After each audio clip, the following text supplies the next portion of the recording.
தேர்தல்களில் அடுத்தடுத்த தோல்வி, சொந்த கட்சியினரே தன் முடிவுக்கு எதிராக போர்க்கொடி என்று தொடர் அழுத்தத்தை சந்தித்து வருகிறார் அதிமுக பொதுச் செயலாளர் எடப்பாடி பழனிசாமி. சமீபத்தில் எடப்பாடியின் தளபதிகளாக இருந்த மாஜி அமைச்சர்கள் 6 எடப்பாடியை அவரது வீட்டிலேயே சந்தித்து OPS, சசிகலா மற்றும் டிடிவி தினகரனை மீண்டும் கட்சியில் இணைக்க வலியுறுத்தியதாக கூறப்பட்டது. மக்களவை தேர்தல் தோல்விக்கான காரணங்களை கலந்தாலோசிக்க தொகுதி வாரியாக கட்சி நிர்வாகிகளை சந்தித்த போதும் அவர்களும் கட்சியில் இருந்து நீக்கப்பட்டவர்களை மீண்டும் சேர்க்க வேண்டும் என்று எடப்பாடி பழனிசாமியிடம் கோரிக்கை வைப்பதாக கூறப்படுகிறது. இதனால் செய்வதறியாமல் திணறி வருகிறார் எடப்பாடி.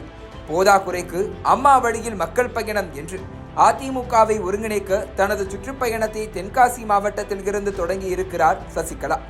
மன்னார்குடியை பூர்வீகமாக கொண்ட சசிகலா தென்காசியை தனது சுற்றுப்பயணத்தின் ஆரம்ப இடமாக தேர்வு செய்ததற்கு முக்கியமாக 2 காரணங்கள் இருக்கின்றன. அதிமுகவை பொறுத்தவரை மாவட்டத்திற்கு ஒரு முன்னாள் அமைச்சர் ஆதிக்கம் செலுத்தி வருகின்றனர். சென்னை தொடங்கி கோவை, விழுப்புரம், புதுக்கோட்டை, மதுரை, விருதுநகர், தூத்துக்குடி வரை இந்த நிலைதான் நீடிக்கிறது. ஆனால் தென்காசி மாவட்டத்தில் இந்த பிரச்சனையே கிடையாது.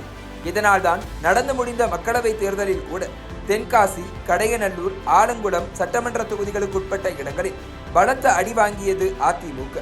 இதனால் தென்காசியை குறிவைத்திருக்கிறார் சசிகலா. தலைமை இல்லாத இடத்தில் இருந்து தொண்டர்களை ஒருங்கிணைப்பது ஈஸியாக இருக்கும் என்பது அவருடைய எண்ணம். ஆனால் அதற்கும் அதிமுக வழக்கறிஞர் அணி மூலம் SP அலுவலகத்தில் புகார் அளித்து முட்டுக்கட்டை போட முயற்சி செய்துள்ளது அதிமுக. அதையெல்லாம் முறியடித்துத்தான் தனது பயணத்தை தொடங்கி இருக்கிறார் சசிகலா. அதிமுக கொடி சின்னத்தை சசிகலா பயன்படுத்தவும் எதிர்ப்பு கிளம்பியது. ஆனால் அதையும் அவர் பெரிதாக கண்டுகொள்ளாததால் செல்லும் இடங்களில் எல்லாம் அதிமுக கொடிகளே அவரை வரவேற்கின்றன. அடுத்த முக்கியமான விஷயம் முக்குளத்தூர் சமூகம். தான் சார்ந்த சமூகம் தென் மாவட்டங்களில் அதிகமாக இருப்பதும் அவர் தென்காசியை தேர்வு செய்ய ஒரு காரணம் என கூறப்படுகிறது. இதனால்தான் சசிகலாவை கண்ட்ரோல் செய்ய நேரடியாக எடப்பாடி களமிறங்காமல் முக்குளத்தோர் சமூகத்தைச் சேர்ந்த RB உதயகுமாரை களத்தில் இறக்கிவிட்டார். அவரும் கறந்த பால் மடிப்புகாது, கருவாடு மீனாகாது. அதிமுக தொண்டர்கள் கவனமுடன், விழிப்புடன், எச்சரிக்கையுடன் இருக்க வேண்டுமென பேசியிருக்கிறார். மேலும் தங்கள் சார்ந்த சமுதாயம் வறுமையில் கீழே உள்ளார்களை அவர்கள் கஷ்டம் தீர்க்க என்ன முயற்சி எடுத்தார்? கல்வியிலே பொருளாதாரத்தில் பின்தங்கி செத்து பிழைக்கின்றனர். அந்த கண்ணீரை துடைப்பதற்கு என்ன நடவடிக்கை எடுத்தார் என சசிகலாவை சீண்டியிருக்கிறார் உதயகுமார். ஆனால் இதையெல்லாம் கண்டுகொள்ளாமல் தென்காசியை வலம் வருகிறார் சசிகலா.